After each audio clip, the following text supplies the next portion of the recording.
नमस्कार, मैं प्रवेश गौतम और आप सबका स्वागत है छुपा खेल विद प्रवेश में।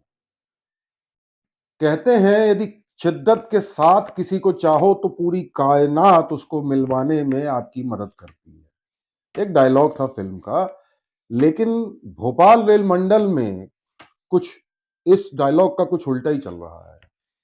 यानी किसी को आप बचाना चाहो तो कैसे शिद्दत के साथ पूरी कायनात यानी कि अधिकारी एक नहीं, दो नहीं, तीन-तीन अधिकारी, चार-चार अधिकारी उसको बचाने में लगे हुए हैं। बिना पद के उसकी पदस्थापना की गई है। जी हाँ, जहां पे बैठाया गया है, वह पद दरअसल एग्जिस्ट ही नहीं करता। पूर्व में जब एग्जिस्ट करता था, तब उस पद के लिए वह क्वालिफाई नहीं था, लेकिन बावजूद उसके 9 महीने से लगातार संरक्षण दिया जा रहा है। मैं बात कर रहा हूं भोपाल रेल मंडल के मैकेनिकल शाखा में कार्यरत SSE electrical senior section electrical Manish Bhatnagar. कैसे पूरी कायनात senior DPO Ajay Kumar Dikshit, senior DME Ajay Srivastava, principal chief personnel officer मुख्य कार्मिक अधिकारी पश्चिम मध्य railway, chief mechanical engineer Saxena ji. एक विशेष निवेदन है, यदि आपने हमारा चैनल अभी तक सब्सक्राइब नहीं किया है तो प्लीज कर लें। आपके छोटे से प्रयास से हमारा मनोबल बढ़ता है। देखते रहिए छुपा खेल विद प्रवेश। स्वागत है। मैंने कुछ दिनों पूर्व एक खबर बताई थी। मनीष भटनागर जब प्रतिनियुक्ति में राइट्स में गए थे मुंबई, उस समय अपनी ड्यूटी ईमानदारी से सही तरीके से नहीं निभाई और रेलवे को करोड़ों रुपए के चूना लगाने का प्रयास किया। राइट्स ने उक्त अनियमितता पे उनको वापस भेजा और पश्चिम मध्य रेलवे को लिखा कि इस पे कार्रवाई की जाए। 9 महीने से सिर्फ चिट्ठियों का दान प्रदान हो रहा था। हालांकि 16 जनवरी को जब मैंने खबर दिखाई तो प्रशासन हरकत में आया और अपने वरिष्ठ अधिकारियों को बताने के लिए कि कार्रवाई कर दी। कैसे गोलमोल कार्रवाई की उसका खुलासा करूंगा। कैसे उसको बचाने की पूरी स्क्रिप्ट लिखी गई वह भी बताऊंगा दस्तावेजों के साथ।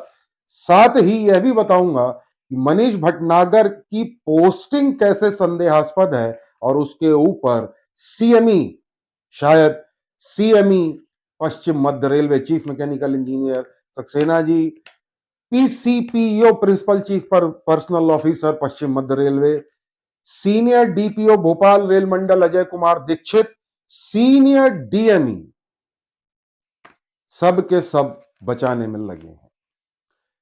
उस खुलासे को करूंगा। उसके पहले बता दूं, जब 16 जनवरी को मैंने खबर दिखाई थी उसके बाद रेलवे प्रशासन हरकत में आया और मनीष भटनागर को उसके कृत्यों के लिए SF-11 चार्जशीट दी। SF-11 एक माइनर चार्जशीट होती है, यानी आरोप पत्र दिया, जिसमें यह लिखा कि शिकायत प्राप्त हुई, आप अपना जवाब दे दें। अब इसमें कैसे गोलमोल किया मैं बताता हूं, बचाने की पूरी स्क्रिप्ट। मनीष भटनागर वर्तमान में पदस्थ हैं भोपाल रेल मंडल डीआरएम कार्यालय में पावर कंट्रोलर के पद।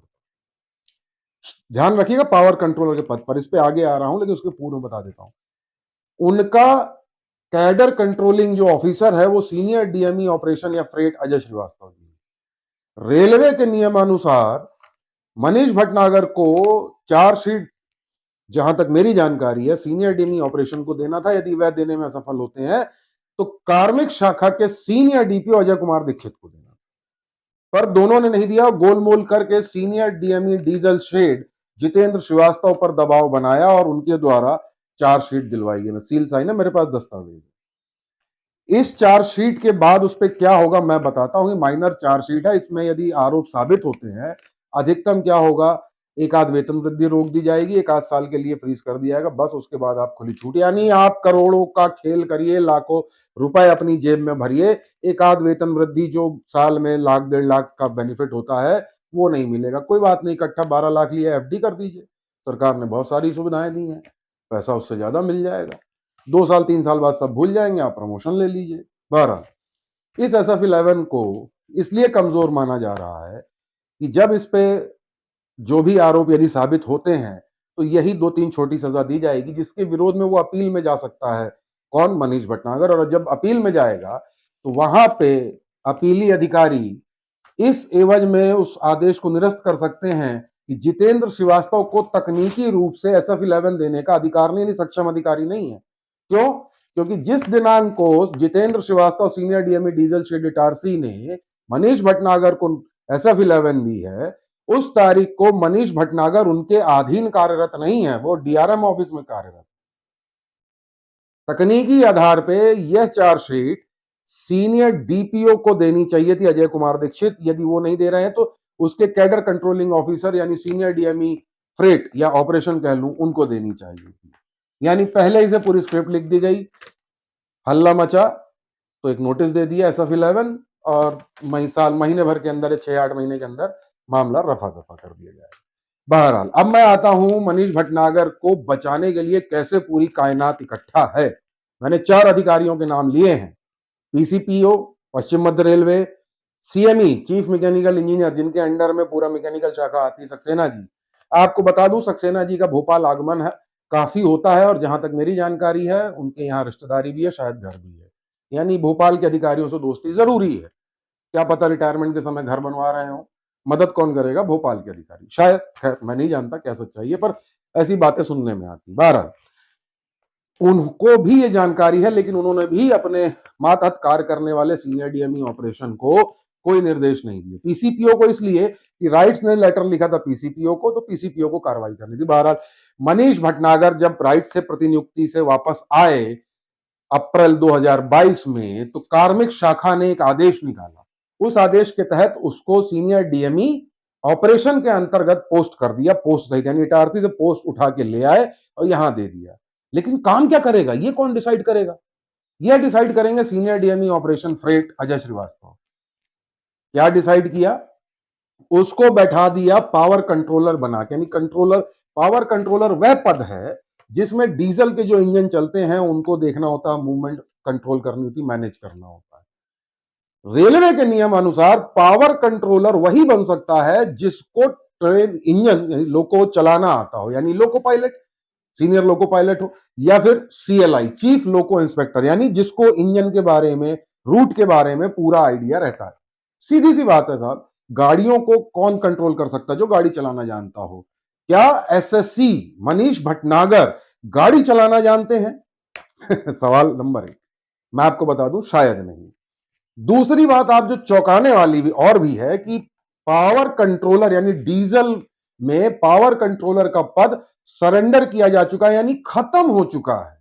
जो पद रेलवे के नियमों में सरेंडर यानी खत्म हो गया है, उस पद पर कैसे एक SSC को पावर कंट्रोलर बना के बैठा दिया गया? तनख्वाह भी दी जा रही, तनख्वाह इसलिए दी जा रही है क्योंकि उसकी पोस्ट इटारसी से उठा के भोपाल ले आए थे, तो पैसा बेसिकली उसी पोस्ट के लिए जा रहा है। लेकिन मनीष भटनागर पावर कंट्रोलर का जब काम जानता नहीं है तो कर क्या रहा है? वो ठप्पे की नौकरी। क्योंकि मनीष भटनागर वह नाम है जो भ्रष्टाचार की जड़ें जहां से शुरू होती हैं।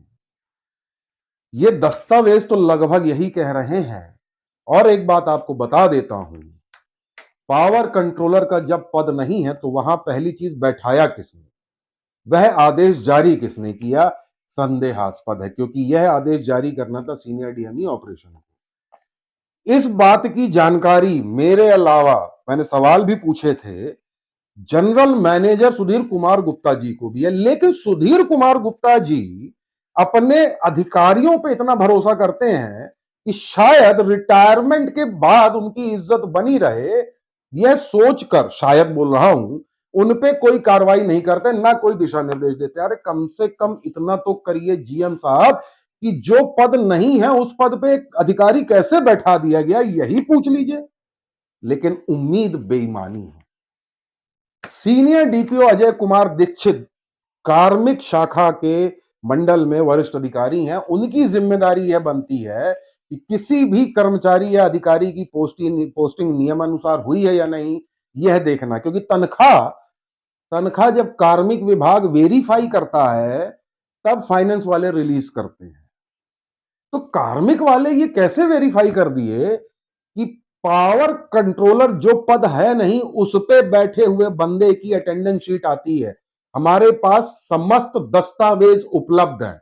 और अकेले मैं नहीं कह रहा हूं, यह सरकारी सरकारी पत्र भी कह रहा है पावर कंट्रोलर पे बैठा मनीष भटनागर। मनीष भटनागर ने कौन से टेस्ट दिए हैं कि वह पावर कंट्रोलर बन सकता है?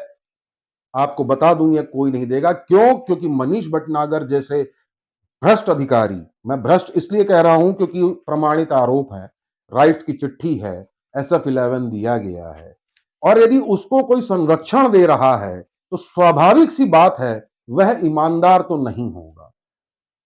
ईमानदार होता तो जानकारी न मिलने तक कुछ ना करे, लेकिन जब जानकारी मिल गई तब तो कुछ करना चाहिए था। चीफ मैकेनिकल इंजीनियर होठ से लिए हैं, पता नहीं क्या प्रेम है सीनियर डीएमई से, मनीष भटनागर से, कि कुछ नहीं बोल रहे। वहीं सीनियर डीपीओ अजय कुमार दीक्षित की कार्यप्रणाली तो पहले से संदेहास्पद है, क्योंकि ऐसे कई मामले हैं जिनमें उन्होंने कोई नीतिगत नियम के अनुसार निर्णय नहीं लिए हैं, बल्कि संरक्षण दिया है।